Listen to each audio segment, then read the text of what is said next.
Naalala nyo pa ba yung video na in-upload natin noong September 8, 2024 about sa Dito 5G prepaid home Wi-Fi? Napansin ko, marami-rami na rin yung interesado sa device na ito, kaya naman, welcome sa Network Enthusiast PH at sa ating video ay kakamustahin natin kung ano na nga ba yung mga nagbago at update sa 5G home prepaid Wi-Fi ni Dito.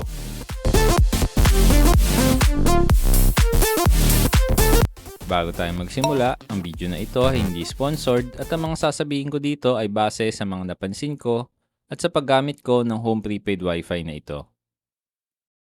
So unang-una, ito pa rin naman yung model na binibenta nila, yung H151370 ni Zoe. Andito pa rin yung magagandang features nito katulad ng 4 na LAN ports, dual band Wi-Fi na naka Wi-Fi 6 na rin, at higit sa lahat nakakabitan ng mga third-party antenna. Pero yung nagbago sa mga unit na binibenta ngayon ay meron ng Dito logo yung harap ng router. Itong unit kasi na meron ako ay wala pa. Hindi ko alam baka kaya walang logo tong mga naunang unit na binibenta nila ay dahil minadali nila itong ibenta sa market para matapatan yung offers ng kanilang mga competitors. Pero ito yung opinion ko lamang.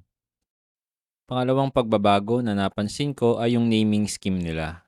Itong Dito Home 5G prepaid Wi-Fi ay tinatawag ng Wowfi. Merong 4 na Wowfi si Dito at ito ang Wowfi Lite, ito yung 4G home prepaid Wi-Fi nila.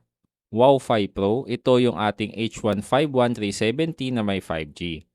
Wowfi Pro Plus, ito yung prepaid pero need mo pang mag-apply para ma-avail ito.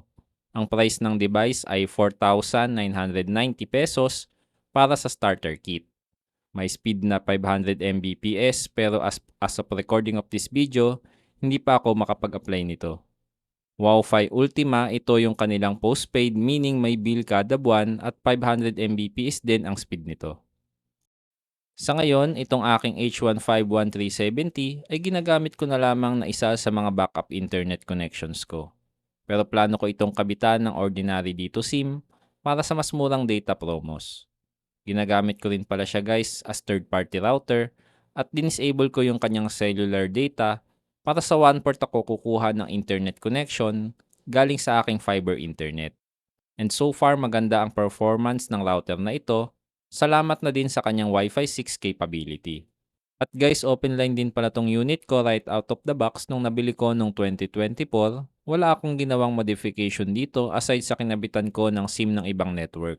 Di ko alam if ganito rin yung sitwasyon sa mga bagong 5G prepaid Wi-Fi ni Dito. Ang downside lang, 4G speed lang yung nakukuha ko sa GOMO at PLDT SIM ko. At ito ang speed test result na nakukuha ko sa PLDT 5G Plus SIM na kinabit ko sa Dito 5G Home Prepaid Wi-Fi.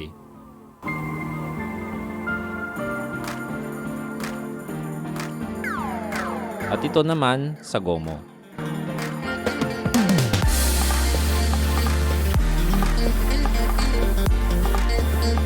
May dagdag ko lang guys, at katulad ng ibang telco, yung mga promos ni Dito ay subject to change without prior notice.